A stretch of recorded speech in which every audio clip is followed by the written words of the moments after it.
وريني الكاميرا.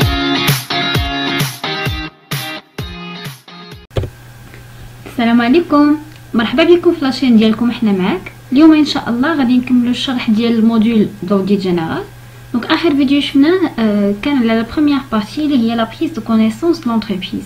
اليوم ان شاء الله غادي نشوفوا لورينتاسيون اي لا بلانيفيكاسيون دو لا ميسيون دوديت، سيتادير شنو هما لي زيتاب اللي كدوز منهم اون ميسيون دوديت.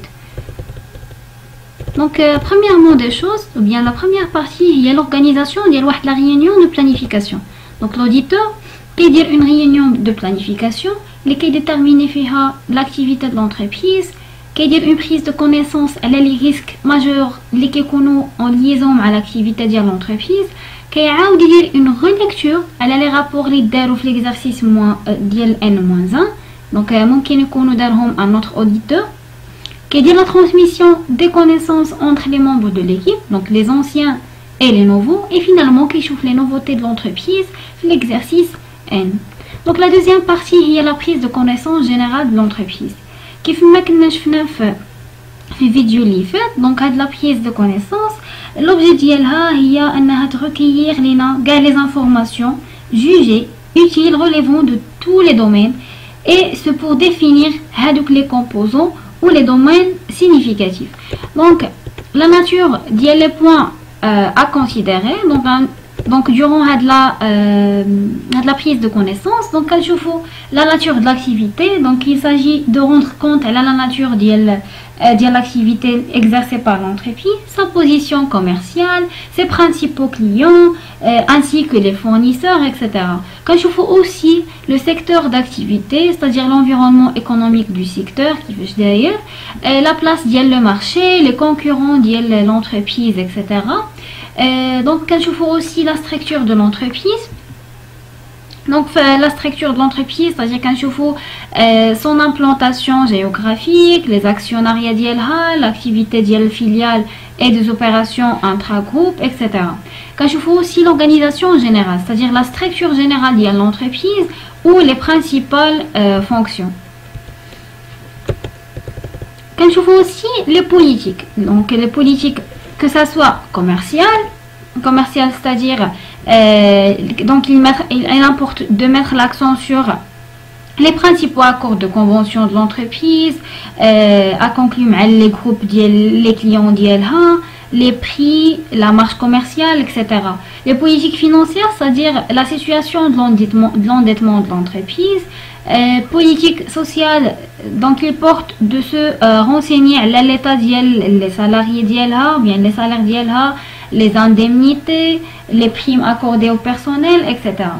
Donc je faut aussi faire la prise de connaissance, donc l'organisation administrative et comptable. Donc il existe des procédures, il existe un service d'audit interne, les méthodes de traitement et de saisie de l'information financière, etc. Donc je vois aussi l'intervention d'un expert comptable. Donc je n'ai la nature, il y a les travaux, un expert comptable. Donc parmi les moyens de prise de connaissance, donc il y a les moyens la prise de contact avec l'auditeur précédent. Donc نشوفوا l'auditeur précédent qui a donc les informations nécessaires à l'entreprise. Quand il y a un entretien avec les responsables, que ce soit la direction, les cadres de l'entreprise, les personnes chargées de l'audit interne, etc.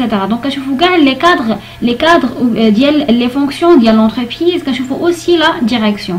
Et finalement, ممكن أننا collecter des documents internes de l'entité, les rapports de gestion, documents adressés aux actionnaires, les documents prévisionnels, etc. Donc il y a besoin de moyens pour la prise de connaissance de l'entreprise. Quel est aussi l'entretien mais les personnes qui sont extérieures à l'entreprise. Donc comme si on trouve par exemple les banques, quand tu vois la situation de l'entreprise mais les banques d'ILHA, bien la banque d'ILHA, quand tu vois la situation de l'entreprise mais les clients d'ILHA, mais les fournisseurs, etc. Et finalement publication relative au secteur d'activité. Donc les textes légaux, réglementaires relatifs au secteur d'activité. Donc effectuer une revue analytique. Donc pour la revue analytique, donc on a déjà expliqué la vidéo leader la revue analytique ou bien l'examen analytique. Donc c'est une technique d'audit utilisé lors de l'examen des comptes annuels d'une entreprise. Il peut être aussi utilisé lors de la découverture des comptes ou bien lors de la phase de conclusion. Donc, la revue analytique, il consiste à faire des comparaisons. Donc, une comparaison entre les données figurant dans les états de synthèse et les données antérieures et prévisionnelles de l'entreprise. Aussi une comparaison, ou bien des comparaisons entre les états de synthèse de l'entité mais les données de l'entreprise similaires, ou qu'on étudie aussi à travers de la revue analytique, qu'on étudie ou qu'on analyse les variations et les éléments ressortants de ces comparaisons. Donc, l'analyse, il doit être mené sous une forme comparative et sur une période pluriannuelle, c'est-à-dire qu'on dirait au moins à 3 ans. D'accord? Donc, après la revue analytique, donc j'ai l'identification, l'étape de l'identification des risques. Donc, on a le commissaire au compte, il identifier les dysfonctionnements qui peuvent exister au sein de l'entreprise. يعني ممكن يلقى 3 types de risques. Donc ممكن انه يلقى le risque inhérent. Le risque inhérent il est lié à l'existence d'erreurs significatives dans les états financiers d'une entreprise dû ces erreurs à l'environnement qui est externe de l'entreprise. يعني l'environnement externe يعني شي حاجه اللي هي خارجيه على l'entreprise. Par exemple كتكون une crise économique المهم شي حاجه بحال هكا يعني شي حاجه اللي هي خارجه على l'entreprise. D'accord? Donc, deuxièmement, ممكن أنه يلقى واحد le risque de non-contrôle. Le risque de non-contrôle est lié à l'existence d'erreurs significatives dans les états financiers d'une entreprise dû ces erreurs à l'environnement qui est interne de l'entreprise. بالنسبة لهذا risque de non-contrôle يعني il est en liaison مع l'environnement interne de l'entreprise. C'est-à-dire ممكن يكونوا عندنا des procédures ديال le contrôle interne qui sont inefficaces ou bien inexistantes. D'accord? D'abord, le risque de non. Troisièmement, le risque de non-détection. Le risque de non-détection est lié à l'existence d'erreurs significatives dans les états financiers d'une entreprise due à l'incapacité de l'auditeur à les détecter. C'est-à-dire, le risque هذا ممكن أنه يكون من l'incapacité de l'auditeur أنه يديتكتي لنا les erreurs. D'abord, la détermination de seuil de signification. D'abord, le seuil de signification. Donc, le seuil de signification, c'est le niveau au-dessous duquel les erreurs ou risques d'erreur relevés, ils ne sont pas de nature à remettre en cause la régularité et la sincérité des états financiers sur lesquels l'auditeur est amené à porter une opinion. Donc, le seuil de signification. Donc, le niveau اللي كيحدوا l'auditeur اللي يعني هذوك لي زيرور اللي كيكونوا من تحت هذا لو نيفو ما غاديش يقيسوا لينا لا ريغولاريتي ou la sincérité ديال les états financiers. D'accord? Donc le seuil de signification il est apprécié à 2 niveaux. Le niveau global qui correspond aux états de synthèse pris dans leur ensemble, c'est-à-dire l'auditeur ممكن انه يدير ajustement ou bien reclassement, ou le niveau d'un compte ou groupe de comptes اللي هو erreur tolérable. Donc بالنسبه للerreur tolérable هو l'erreur اللي يعني ما غاديش يبدل لنا l'opinion ديال l'auditeur. D'accord? L'erreur tolérable par exemple, donc نعطيو un exemple على l'erreur tolérable. مثلا عندنا une facture, ياك une facture ou bien une pièce justificative normalement خاص يكون عندها 2 duplicata, c'est-à-dire كنديروا ليها photocopie مثلا, ياك. دونك هاد الديبليكاتا مثلا ديال لوديتور ما لقاش جوج، لقى غير واحد ديبليكاتا. داكوغ؟ يعني لقى غير واحد غير وحده منها، ما درناش جوج. دونك هذا سي ان ايرور توليرابل اللي ما غاديش يبدل لنا لوبينيون دو لوديتور. داكوغ؟ دابا كومون ايدونتيفيي طون هاد لو سوي دو سينيفيكاسيون. دونك بالنسبه لهاد لو سوي دو سينيفيكاسيون يعني ما عندناش واحد لو موديل ماتيماتيك اللي كنتبعوه ولا شي فورمول اللي كنتبعوها باش كنحسبوا هاد لو سوي سينيفيكاسيون ولا لا. Donc, باش كان identifier هاد السوي de signification, donc l'auditeur qui te base على l'expérience ديالو، يعني على l'expérience ديالو l'expérience ديالو على la connaissance ديال l'entité auditée. كل ما هذاك l'auditeur يعني عرف في الاول ou bien يعني عطى واحد l'importance la prise de connaissance ديال l'entreprise. Donc ممكن انه يجي سهل انه identifier le seuil de signification. Sa connaissance aussi de secteur d'activité de l'entreprise اللي بغا يدير ليها l'audit. D'accord? Donc l'estimation du seuil de signification se fait dans la phase de la planification. D'accord? يعني ملي كنديرو planification راه كدير لينا كنديرو le seuil de signification. Donc le seuil de signification est déterminé par des références, peuvent être par exemple le résultat net, le chiffre d'affaires, les capitaux propres, etc. Donc notez bien, pour la détermination du seuil de signification, ما كاينش module mathématique اللي عليه غيتبازا l'auditeur. Donc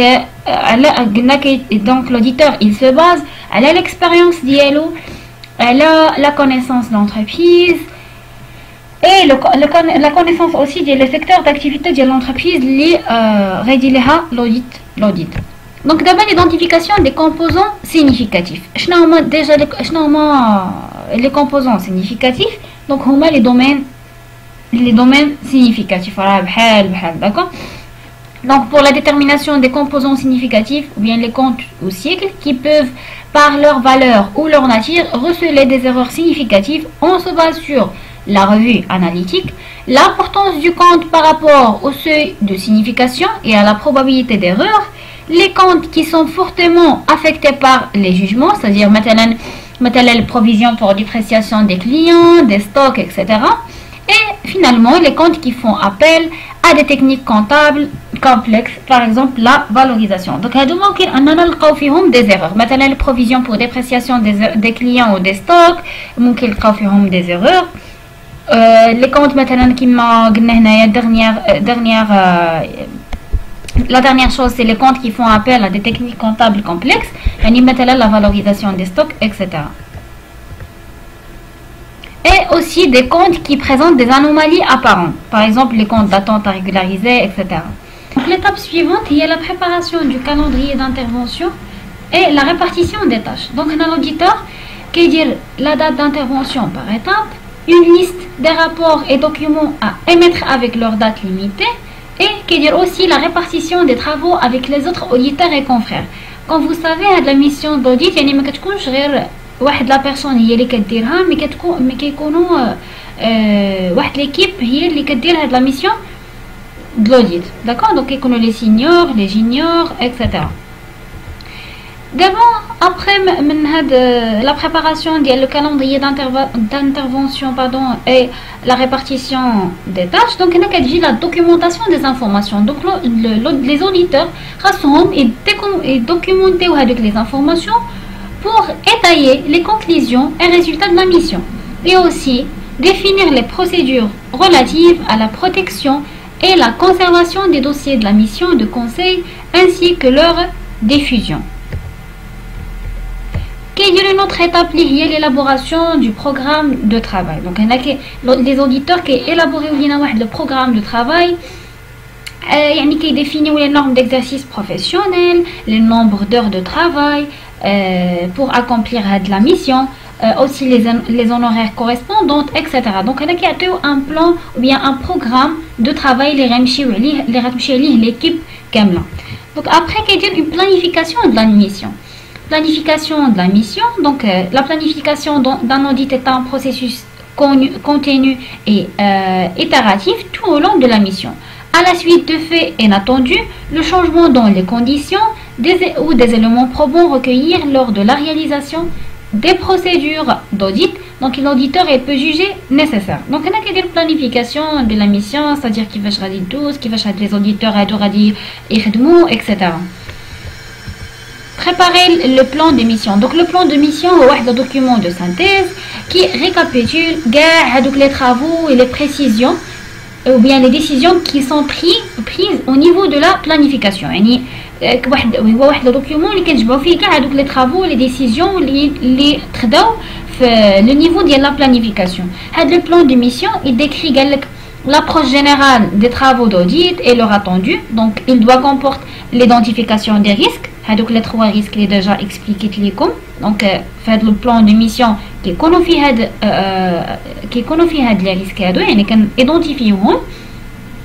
Et des transactions significatives, le choix de procédures à examiner, c'est-à-dire les procédures les examiner, la prise en compte de l'utilisation de l'information, etc.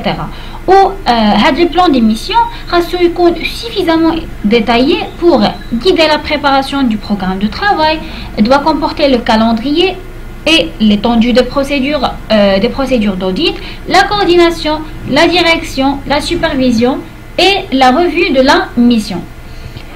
Donc, la vidéo l'orientation et planification de la mission d'audit.